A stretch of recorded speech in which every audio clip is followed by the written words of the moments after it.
Hello students, कैसे हैं आप। आज हम पॉलिनोमियल की आइडेंटिटीज़ के बारे में पढ़ेंगे। ठीक है, ये एनसीईआरटी में अगर हम देखें तो लास्ट एक्सरसाइज है, ये आइडेंटिटीज़ बेस्ड है और इसमें फैक्टराइजेशन थ्रू द आइडेंटिटीज़ भी है और आइडेंटिटीज़ को एक्सपैंड करने के लिए भी, मतलब किसी एक्सप्रेशन को एक्सपैंड करने के लिए भी हम यूज़ करते हैं। तो मैं यहाँ पर आज आपको कुछ स्पेसिफिक स्टार्टिंग की कुछ आइडेंटिटीज डिस्कस करूंगी। पहले वाली है a plus B whole square. I hope 8th class में भी आपने ये आइडेंटिटी पढ़ी होगी और ये आइडेंटिटी होती है a square plus B square plus 2ab। Second identity है a minus B whole square which is a square plus B square minus 2ab। ठीक है, ये दोनों ही आइडेंटिटी बिल्कुल आइडेंटिकल है, इनको याद रखना भी बहुत ईजी है। इनमें आप देख सकते हो a प्लस बी, अगर ये प्लस वाली आइडेंटिटी है तो यहाँ पर सारे साइन पॉजिटिव के नजर आएंगे, अगर वो नेगेटिव के है तो 2ab नेगेटिव है, बाकी ये पहली दोनों टर्म्स इसमें बिल्कुल सेम होती है। ठीक है, उसके बाद हमारी थर्ड आइडेंटिटी है x प्लस a और x प्लस b।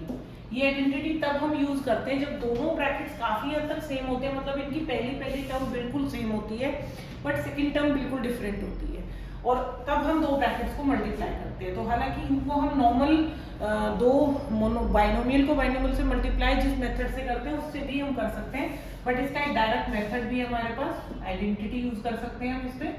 तो a plus B x plus A B. ठीक है, ये हमारी आइडेंटिटी है।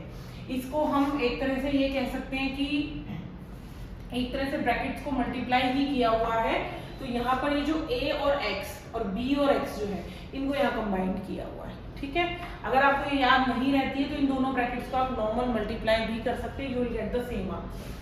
फोर्थ आइडेंटिटी है जो कि बहुत इंपॉर्टेंट है, बहुत ज्यादा क्वेश्चन फैक्टराइजेशन के इसके ऊपर आते हैं, not even in class 9 class 8 में भी, जो कि है a square minus B square. ठीक है, और ये हो गया a plus B and a minus B. ठीक है, मैं इस आइडेंटिटी को थोड़ा उल्टा लिखूंगी और रीजन मैं अभी आपको समझाती हूँ क्यों। a प्लस बी और a माइनस बी अगर है तो you can write it a square minus B square. अब मैं यहाँ पर कुछ आपको एक बहुत इंपॉर्टेंट चीज बताने वाली हूँ कि क्लास 9th में ना दो तरह के क्वेश्चन पूछे जाते हैं, टाइप ऑफ क्वेश्चंस। दोनों ही तरह के क्वेश्चंस के अंदर हम आइडेंटिटी यूज करते हैं। पहली आइडेंटिटी मतलब पहला टाइप जो होता है उसके अंदर वो फैक्टराइज करने के लिए बोलता है, फैक्टराइज। दूसरा टाइप होता है एक्सपैंड। ठीक है, तो एक ही आइडेंटिटी को हम दो तरीके से क्वेश्चन की फॉर्म में पूछ सकते हैं या हम बता सकते हैं। पहला फैक्टराइजेशन, मतलब फैक्टराइजेशन में भी हम इन आइडेंटिटीज का इस्तेमाल करते हैं। सेम इसी तरीके से हम एक्सपैंड करने के लिए भी आइडेंटिटीज का इस्तेमाल करते हैं। ठीक है, अब क्वेश्चन में कैसे आइडेंटिफाई करेंगे कि भाई आइडेंटिटी तो सेम ही होगी, लेकिन उसी क्वेश्चन को अगर वो फैक्टराइजेशन से पूछेगा तो एक डिफरेंट क्वेश्चन बनेगा, और उसी क्वेश्चन को अगर वो एक्सपैंड से पूछेगा तो एक डिफरेंट क्वेश्चन बनेगा।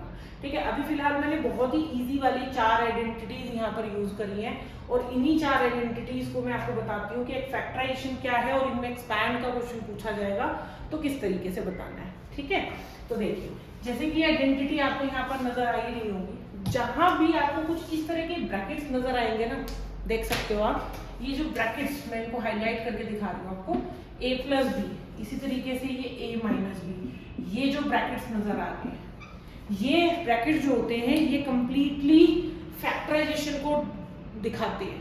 ये ब्रैकेट्स जब भी होते हैं ना क्वेश्चन के अंदर तो ये दिखा रहे हैं कि भाई दीज आर द फैक्टर्स। अब अगर मैं बात करूं पहली वाली आइडेंटिटी में, तो यहाँ पर दो फैक्टर होंगे इसके, a plus B and a plus B, दोनों ही बिल्कुल सेम है, आइडेंटिकल है।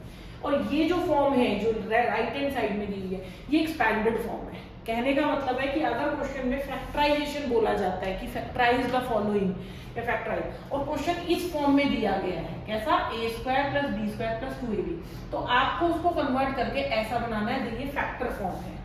ठीक है, तो हालांकि ये बोला नहीं गया बुक में कि भाई factor form of the question या factor form of the identity, लेकिन हमें ये आइडेंटिफाई करना है क्योंकि एक ही आइडेंटिटी को वो दो तरीके से पूछेगा आपसे, पहला एक्सपैंडेड फॉर्म, दूसरा फैक्टर फॉर्म। ठीक है, तो फैक्टराइज करने वाले क्वेश्चन के अंदर तो आपको बोलेगा फैक्टराइज करिए, और एक्सपैंड वाले में बोलेगा एक्सपैंड करिए। ठीक है, इसी तरीके से देख सकते हो यहाँ पर भी दो ब्रैकेट्स, यहाँ पर भी ये दो अलग अलग टाइप के ब्रैकेट्स नजर आए ना, ये ब्रैकेट्स आपस में क्या हो रहे हैं, मल्टीप्लाई। यहाँ पर भी दो ब्रैकेट है, a minus B, a minus B, ये भी मल्टीप्लाई हो रहे हैं। ठीक है। तो इसीलिए ये फैक्टर फॉर्म है और ये सारी क्या है, एक्सपैंडेड फॉर्म है, जहाँ आपको ब्रैकेट्स में, हालांकि यहाँ ब्रैकेट है बट स्टिल ये एक एक्सपैंडेड फॉर्म है, क्योंकि देखिए प्लस प्लस यूज किया हुआ है हमने, दो डिफरेंट ब्रैकेट नहीं है जिनको मल्टीप्लाई करके हमारा दूसरा साइड आ रहा है, ठीक है। तो इसीलिए ये एक्सपैंडेड फॉर्म है, ये फैक्टर फॉर्म है, ठीक है। इसी तरीके से मैं कुछ और आइडेंटिटीज लिख रही हूँ जो अब नई आपको क्लास 9 में पढ़नी है। ये पहली 4 आइडेंटिटी आप क्लास 8 में पढ़ चुके हैं, तो ये होगा a square plus B square plus C square plus 2ab plus 2bc plus 2c। ये भी कोई ज़्यादा डिफिकल्ट आइडेंटिटी नहीं है, लेकिन एक चीज़ जो बहुत कंफ्यूजिंग बच्चों के लिए होती है कि जैसे ही इस क्वेश्चन के अंदर b या c या a कुछ भी नेगेटिव हो जाता है तो उनको ऐसा लगता है कि ये आइडेंटिटी नहीं है, कुछ और आइडेंटिटी बन गई है। नहीं, ऐसा कुछ भी नहीं है कि जब आइडेंटिटी आपको यहाँ दी गई है तो ये जो a और b है बाय डिफॉल्ट इनकी वैल्यू पॉजिटिव है, लेकिन ऐसा नहीं है कि अगर इसमें से a नेगेटिव हो जाए या b नेगेटिव हो जाए तो हम ये आइडेंटिटी नहीं लगा सकते हैं। बट ध्यान ये रखना है कि अगर यहाँ पर b नेगेटिव है तो यहाँ पर भी b नेगेटिव यूज करना है, यहाँ पर भी b नेगेटिव यूज करना है। सेम इसी तरीके से अगर यहाँ पर मान लो फिलहाल अकॉर्डिंग टू फॉर्मूला तो b नेगेटिव है, लेकिन अगर a भी नेगेटिव हो जाए तो भी आप सेम आइडेंटिटी इस्तेमाल कर सकते हो, बस a की जगह क्या यूज करेंगे, नेगेटिव ऑफ a यूज करना है। सेम इसी तरीके से यहाँ पर x की जगह कुछ भी हो सकता है। It is not like that कि भाई x plus A and x plus B का फॉर्मूला है तो x ही होना चाहिए। x के प्लेस पे कुछ भी हो सकती है term, but in terms of variable ही होगी, मतलब x की ही टर्म्स में होगी या y की टर्म्स में होगी, मतलब वेरिएबल फॉर्म में होगी। और ये जो a और b जो है ये कांस्टेंट है आपके, ठीक है। तो इसीलिए ये जो x और y है, ये सॉरी x एंड x जो वैल्यूज यहाँ दी गई है ये नेगेटिव भी हो सकती है, स्क्वायर में भी हो सकती है, ये पावर 4 में हो सकती है, मतलब कैसी भी हो सकती है। बस आपको सिर्फ ये पहचानना है कि ये दोनों ब्रैकेट्स जो है ये बिल्कुल आइडेंटिकल कब होंगे, जब पहली दोनों टर्म सेम होंगी, ठीक है। पहली दोनों टर्म देख रहे हो सेम है, तो अगर आपके पास भी एक ऐसा ही पैटर्न आता है जिसमें कि पहली दोनों टर्म दोनों ब्रैकेट में सेम है, दूसरी दोनों की डिफरेंट है, तो फिर आप ये वाला फॉर्मूला अप्लाई कर सकते हो, ठीक है। सेम इसी तरीके से क्वेश्चन जैसे आइडेंटिटी 4 जो है उसमें भी मैंने यहाँ पर 2 ब्रैकेट्स यूज की हैं, पहला ब्रैकेट और दूसरा ब्रैकेट। दोनों ही ब्रैकेट्स के अंदर क्या चीज डिफरेंट है, सिर्फ साइन डिफरेंट है, मतलब कि दोनों ब्रैकेट आइडेंटिकल होने चाहिए और दोनों के बीच में सिर्फ क्या डिफरेंस होगा, सिर्फ साइन का डिफरेंस होगा। पहला वाला अगर पॉजिटिव है तो दूसरे वाला नेगेटिव होगा, ठीक है। फिफ्थ वाली जो आइडेंटिटी है वो है a प्लस बी प्लस सी। तो इसका मतलब ये नहीं है कि सिर्फ ये प्लस वाले में इस्तेमाल होगा, ये माइनस वाले में भी यूज हो सकता है। मतलब अगर आपका a नेगेटिव है, b नेगेटिव है, c नेगेटिव है, इस तरह की भी नेगेटिव चीजें हैं या फ्रैक्शनल है तो कोई दिक्कत नहीं है, बस यहाँ पर वैल्यू ही तो रिप्लेस करनी है आपको। तो अभी हम क्वेश्चंस कुछ करेंगे तो आपको और ज्यादा क्लियर होगा कि ये कुछ आइडेंटिटीज हैं, इनका इस्तेमाल हमें कैसे करना है। आई होप वो फैक्टर वाली फॉर्म समझ में आई होगी। क्वेश्चन नंबर 1 के अंदर, सॉरी आइडेंटिटी नंबर 1 के अंदर ये फैक्टर फॉर्म है, ये एक्सपैंडेड फॉर्म है। आइडेंटिटी 2 में क्या है, ये फैक्टर फॉर्म है, ये एक्सपैंडेड फॉर्म है। यहाँ पर भी ये फैक्टर फॉर्म है, आपकी एक्सपैंडेड फॉर्म है, ये फैक्टर फॉर्म है। इसीलिए मैंने इसको उल्टा लिख दिया था ताकि लेफ्ट में आपको सारी फैक्टर फॉर्म नजर आए और राइट में सारी कैसी नजर आए, एक्सपैंडेड नजर आए, ठीक है। तो आगे की आइडेंटिटी लिखते हैं। तो हमने 5 तक आइडेंटिटी लिखी है, अभी हमें 6 और पढ़नी है आइडेंटिटीज। तो हमारी 6th आइडेंटिटी है a plus B whole cube और 7th आइडेंटिटी है a minus B whole cube. ये दोनों आइडेंटिटी भी बिल्कुल काफी हद तक सेम है, बिल्कुल सेम नजर आएंगी, थोड़ा सा साइन का डिफरेंस का ध्यान रखना है बस। ये आइडेंटिटी होती है a cube b cube plus 3ab और ब्रैकेट में a minus B, sorry a plus B, और यहाँ पर होगा a cube plus B cube minus, ये भी नेगेटिव होता है, ठीक है, 3a माइनस बी और a माइनस बी, ठीक है। तो आप थोड़ा सा अगर ध्यान से इनको देखें तो you will get a pattern और बहुत इजीली ये दोनों आइडेंटिटी एक साथ याद हो जाएंगी आपको। a cube plus B cube, देखो प्लस का फॉर्मूला है, सारे साइन पॉजिटिव नजर आएंगे आपको। माइनस वाले में a क्यूब से शुरुआत करनी है, बाकी सारे साइन नेगेटिव लेने हैं। और आइडेंटिटी में जो टर्म्स है वो बिल्कुल आइडेंटिकल है दोनों की, ठीक है। तो इसलिए इन दोनों को एक साथ याद करना है। नेक्स्ट है a cube plus B cube. इसमें और इसमें बहुत डिफरेंस है, ध्यान से देखिए, दोनों अलग अलग आइडेंटिटी हैं। a plus B whole cube का मतलब a cube plus B cube बिल्कुल भी नहीं है, ठीक है। तो इसका फॉर्मूला है हमारे पास a plus B, A square plus B square plus A B, ठीक है। और नाइन्थ आइडेंटिटी ये बिल्कुल एक जैसी होती है, A cube minus B cube, और ये आइडेंटिटी है A minus B A square plus B square plus A B. ये वाला साइन नेगेटिव होता है। तो अब आप देख सकते हो कि ए क्यूब प्लस बी क्यूब में ए प्लस बी पहला वाला ब्रैकेट उसी के अकॉर्डिंग चलना है। अगर ये प्लस वाली आइडेंटिटी आप लगा रहे हो तो पहला ब्रैकेट पॉजिटिव वाला होगा, नेगेटिव वाला लगा रहे हो तो नेगेटिव वाला होगा। अब प्लस वाले के अंदर ए स्क्वायर प्लस बी स्क्वायर दोनों में देखो बिल्कुल सेम है। अगर प्लस वाला फॉर्मूला है तो ए बी नेगेटिव होगा, माइनस वाला फॉर्मूला है तो ए बी कैसा होगा, पॉजिटिव होगा, रिवर्स। बाकी सब कुछ टर्म्स ब्रैकेट सब कुछ सेम है। अब अगर मैं आपसे पूछूं कि फैक्टर वाली फॉर्म कौन सी है इस आइडेंटिटी में, 6th और 7th के अंदर लेफ्ट हैंड साइड में ए प्लस बी होल क्यूब और ए माइनस बी होल क्यूब है, ये दोनों ही फैक्टर फॉर्म है। और ये कैसी एक्सपैंडेड है, आप पहचान सकते हो देख के, थोड़ा सा अगर ध्यान से कुछ दिन देखोगे आइडेंटिटीज को तो आपको खुद समझ में आ जाएगा कि किसी भी आइडेंटिटी की कौन सी साइड फैक्टराइज वाली फॉर्म है, मतलब फैक्टर फॉर्म है, कौन सी एक्सपैंडेड फॉर्म है।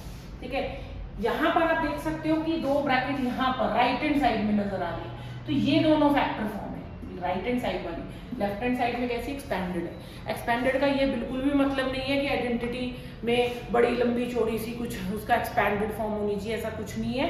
कभी कभी छोटी भी एक्सपैंडेड फॉर्म हो सकती है।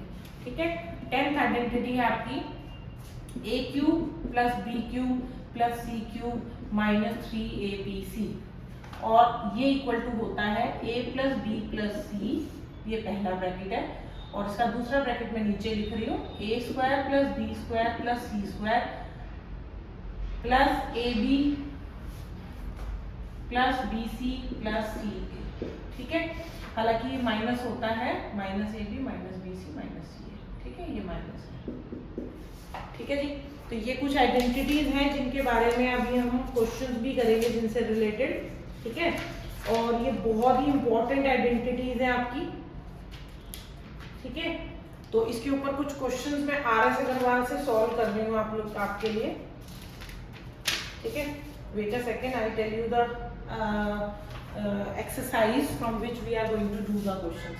अच्छा, इससे रिलेटेड इस 10th में एक आपको एक 11th आइडेंटिटी भी मिलेगी, लेकिन मुझे नहीं लगता कि वो एक अलग आइडेंटिटी है, वो 10th में से ही डिराइव हो रखी है। कैसे, देखिए, अगर मान लो इस 10th आइडेंटिटी में मैं कहती हूँ कि a प्लस बी प्लस सी तीनों का सम जो है 0 है, तो आप देख सकते हो कि लेफ्ट हैंड साइड में तो मैं एज इट इज लिखूंगी a cube plus B cube plus C cube minus 3abc, और राइट हैंड साइड में जो पहला ब्रैकेट नजर आ रहा है आपको a प्लस बी प्लस सी, इसकी जगह पे मैं 0 लिखूंगी, और राइट हैंड साइड में क्या लिखूंगी मैं, a square plus B square plus C square minus A B minus B C और माइनस सी। ठीक है, तो आपके पास क्या आया, ये राइट हैंड साइड तो पूरी ही 0 हो गई। क्यों, क्योंकि 0 से हम किसी को भी मल्टीप्लाई करें आंसर 0 हो जाएगा, और यहाँ हो जाएगा a cube B cube C cube minus 3abc। ठीक है, तो अब 3abc नेगेटिव है तो हम इसे राइट हैंड साइड ले जा सकते हैं, तो a cube B cube C cube equal to 3abc।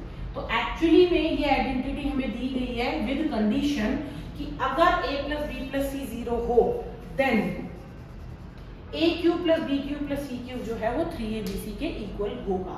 ये भी बहुत ही इंपॉर्टेंट आइडेंटिटी है, ये भी एग्जाम में पूछी जाती है, बट आई थिंक कि ये दोनों ही आइडेंटिटी एक दूसरे से इंटररिलेटेड है। मतलब अगर आपको 10th मालूम है तो 11th को अलग से कुछ लर्न करने की आपको जरूरत नहीं है। आई होप कि आइडेंटिटीज का जो मैंने छोटा सा आपको डिस्क्रिप्शन दिया है, छोटा सा इंट्रो दिया है, वो आपको क्लियर हुआ होगा और उनको याद करने में भी आपको हेल्प मिलेगी। जब भी आप याद करें तो प्लीज इस चीज को माइंड में क्लियर रखिएगा कि कौन सी फैक्टर फॉर्म है और कौन सी एक्सपैंडेड फॉर्म है। तो उससे क्या होगा कि जो क्वेश्चंस अब हम आगे करेंगे, एक्सपैंड करने वाले भी और फैक्टराइज करने वाले, ये दोनों ही टाइप के क्वेश्चंस को आप डिफरेंशिएट कर पाओगे। अदरवाइज आपको लगेगा कि आइडेंटिटी तो इतनी ही थी लेकिन क्वेश्चंस जो है वो थोड़े कंफ्यूजिंग है। ठीक है, तो इसलिए इसका ध्यान रखना है कि कौन कौन सी टाइप मैंने आपको आइडेंटिटी में, कौन कौन सी आइडेंटिटी में मैंने आपको कौन सी साइड बताई कि ये वाली साइड फैक्टराइज फॉर्म है और दूसरी साइड हमारी एक्सपैंडेड फॉर्म है।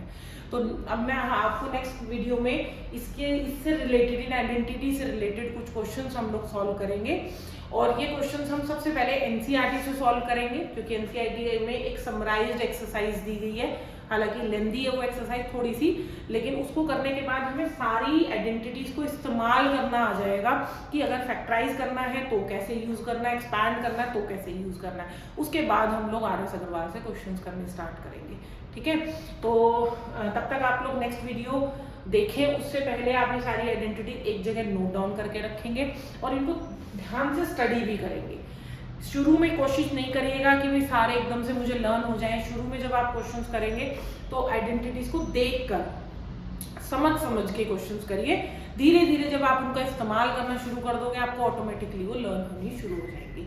ठीक है, तो wait for my next video जिसमें कि हम इससे रिलेटेड NCERT से लास्ट एक्सरसाइज जो है आपकी पॉलिनोमियल्स की उसको डिस्कस करेंगे। ठीक है, तो बाय एंड टेक केयर।